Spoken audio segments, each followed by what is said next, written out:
kulanti wacan wanaagsan daawadayaasha qiimaha badan ee ku xiray janaalka Warrior Indos waa walaalkii Warrior Indos oo raba inuu idil wadaago warbixino ka soo kordhaya dabdamiska ee Sebiano magaalada Muqdisho taasoo dhawaan dawladdu ay damacday inay ka kararto isla markaasna ay ka barakiciso dadka deegaanka ee muddo in ka badan 30 sano halkaas ku sugnaa hadaba waxa janaalka Warrior Indos la soo xiriiray mid kamid ah dadka deegaanka oo caawasho ka qaba barakicinta ay dawladda Soomaaliya ka wado dhulka dabdamiska ee Sebiano waxaan ahay dadka deegaanka dabdamiska Sebiano qof kamid ahay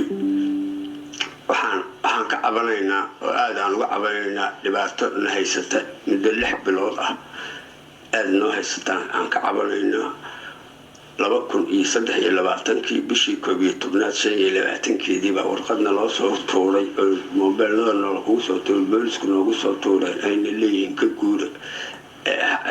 meeshaas degantiin ayagoo meelna noo tilmaamin noona imaanin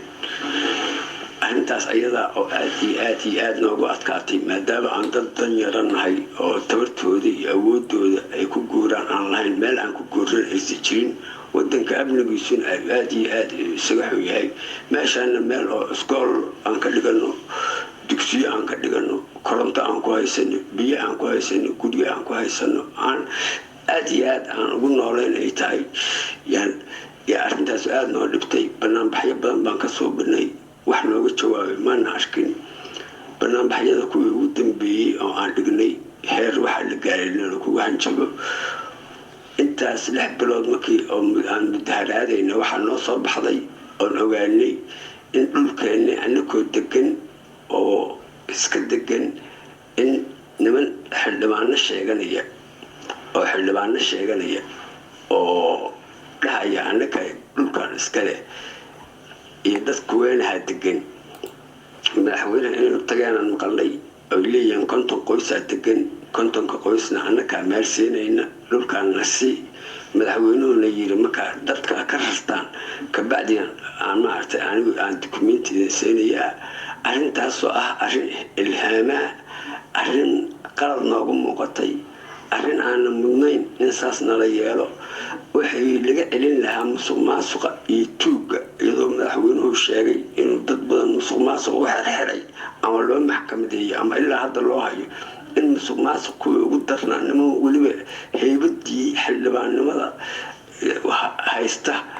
oo dad matalaya inay si heerka noocaas oo musuqmaasuqnimada ay dad u barakiciyaan lagana aqbalo wax bini'aadanimada xadgudubku awaaye waxa bini'aadanimada aad uga xadgudub ugu awaaye waxaan filaynay maahan waa wixii dawladnimada loo dhisay waa wixii dawladnimada ay hor istaagi lahayd waxaan cadaynayaa meeshaas dadka degan inay ka kooban yihiin 5 beelood ee Soomaaliya ka koobantay oo awood qaybsiga siyaasadda ay Soomaaliya ku qaybsato baarlamaankeeda lagu qaybiyo yaan cadaynayaa maadaama ay saas tahay waxaan ka codsanayaa hay'adaha dawliga oo gudoomiyaha baarlamaanka uu ka yahay inay guddi xaqiiqo raadina ay nimankaas xildhibaanada sheegto dadka muslimka oo masaakiinta halka degan barakicinaya waxa ay ku andacoodeen iyo xaqiiqada meesha ka jirta oo kala fog inay guddi u soo diraan inaan dadkaas la barakicin hoy bay haystaan iskool bay haystaan dugsi bay haystaan nolol maalmeedkooda ilaahay subxaanahu wa tacaala ka og dad boqolkiiba 50 tabar daran waaye iyo 50 iyo wixii ka hooseeya ah waxa maarata mid yaanyo gadaysa mid caano gadaysa mid rooti gadaysa mid moos gadaysa mid nacnac gadaya mid duudkiisa ku xamaasha iyo u badan yihiin dadkaas inaan la barakicin la dhibaatayn ayadoo aad magaalada Muqdisho geesaheeda iyo daafaheeda ay dad Soomaaliyeed oo masaakiin ay ku dandareysan yihiin inaan kuwa kale lagu sii darin dadka Soomaaliyeed oo dhan waxaan ka codsanayaa arintaas ayada in fiiro loo yeesho dadamis meeshaan ma rabo dadamisna uma socdo waa meel kala googoostay